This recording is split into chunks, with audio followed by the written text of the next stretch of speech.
बीते बुधवार जब से अमेरिकी राष्ट्रपति डोनाल्ड ट्रंप ने ऊंचे टैरिफ लगाकर पूरी दुनिया में हलचल पैदा कर दी है। बाजारों में उथल-पुथल मची हुई है और इन्वेस्टर्स के लाखों करोड़ों डॉलर डूब गए हैं। भारत के बाजार भी हाहाकार का शिकार हैं। अब टैरिफ से पैदा हुई क्राइसिस पर शेयर मार्केट एक्सपर्ट और निवेशक रमेश दमानी का कहना है कि आने वाले समय में अमेरिका को अपना रुख बदलने के लिए मजबूर होना पड़ेगा। उन्होंने इस टैरिफ को गलत बताया है, जिसका असर बेहद बुरा रहने वाला है। क्या कहा रमेश दमानी ने, आइए आपको बताते हैं इस पूरी वीडियो में। नमस्कार, मैं हूं गुंजन मित्तल और आप देख रहे हैं मनी 9। जहां पहले ट्रंप ने चीनी आयात पर 104% तक का शुल्क और 60 अन्य व्यापार वाले देशों पर भारी इंपोर्ट ड्यूटी का ऐलान किया, जिसके बाद चीन ने जवाबी हमला करते हुए अमेरिका पर 84% टैरिफ लगाने का ऐलान कर दिया। इस जवाबी हमले से बौखलाया अमेरिका ने फिर से चीन पर टैरिफ को बढ़ाकर 125% कर दिया। हालांकि अभी अमेरिका ने 90 दिन के लिए टैरिफ पर रोक लगा दी है। भारत पर भी 26% टैरिफ लगाया गया है, जबकि यूरोपीय यूनियन के सामान पर 20% का टैक्स लगाया गया है।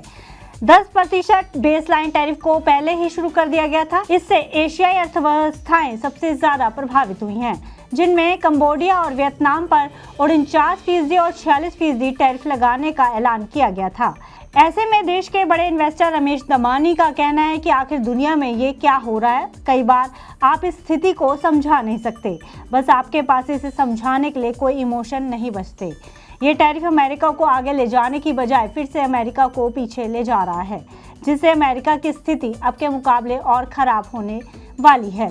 दमानी ने आगे कहा कि टैरिफ के झटके के बावजूद ग्लोबल इकोनॉमीज फिर से संगठित होंगी। उन्होंने कहा दुनिया इसे चुपचाप बैठकर बर्दाश्त नहीं करेगी। इसे लेकर नए अलायंस और स्ट्रेटजीज बनेंगे और अगर ऐसे में अमेरिका ने सबका साथ नहीं दिया तो उसका पीछे रह जाना तय माना जाएगा। दमानी ने चीन से alternative cross border payment infrastructure के डेवलपमेंट का हवाला देते हुए कहा है कि यह अमेरिका के मुकाबले में तेज और सस्ता है। ये इस बात का संकेत है कि अमेरिका की सॉफ्ट पावर खत्म होती दिखाई दे रही है। दमानी ने इस बात पर भी जोर दिया कि आने वाले समय में इन्वेस्टर्स का भरोसा वॉल स्ट्रीट से भी उठ जाएगा। डाउ जोन्स वो पहला नंबर था जिसे हम हर सुबह देखते थे, लेकिन टैरिफ के पूरी तरह से लागू हो जाने के बाद आने वाले दिनों में ऐसा नहीं होगा। लोग इसके बजाय यूरोपीय और चीनी बाजारों पर नजर रखेंगे। जब टाइटैनिक आइसबर्ग से टकराता है तो आइसबर्ग ही जीतता है और टाइटैनिक डूब जाता है।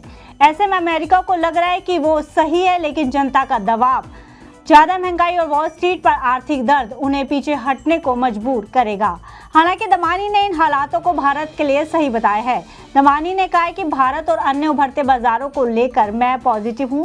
भारत जैसे देश की मजबूत घरेलू डिमांड उन्हें भारी झटकों से बचाएगी। उन्होंने साथ ही कहा कि भारत के लिए अब घबराने की कोई बात नहीं है। दमानी ने आगे कहा कि शोर के बावजूद निवेशक शांत हैं। इसके साथ ही उन्होंने लोकल इन्वेस्टर्स की इम्पोर्टेंस के बारे में भी बताया।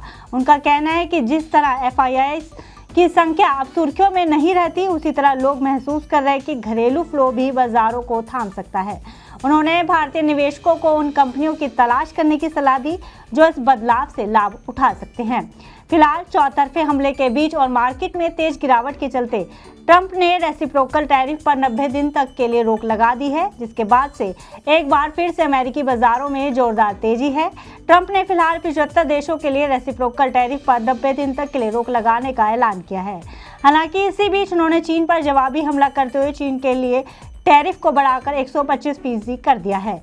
ट्रंप ने अपने सोशल मीडिया प्लेटफॉर्म एक्स पर इसका ऐलान किया है। फिलहाल अमेरिका और चीन के बीच छिड़ा टैरिफ वॉर थमता नजर नहीं आ रहा है, लेकिन आने वाले समय में देखना होगा कि क्या अमेरिका टैरिफ को वापस लेगा या नहीं। फिलहाल इस खबर में इतना ही। आप बिजनेस से जुड़ी अन्य खबरों के लिए देखते रहिए मनी 9। साथ ही आप बिजनेस से जुड़ी अन्य खबरों को पढ़ने के लिए हमारी वेबसाइट money9live.com पर भी विजिट कर सकते हैं।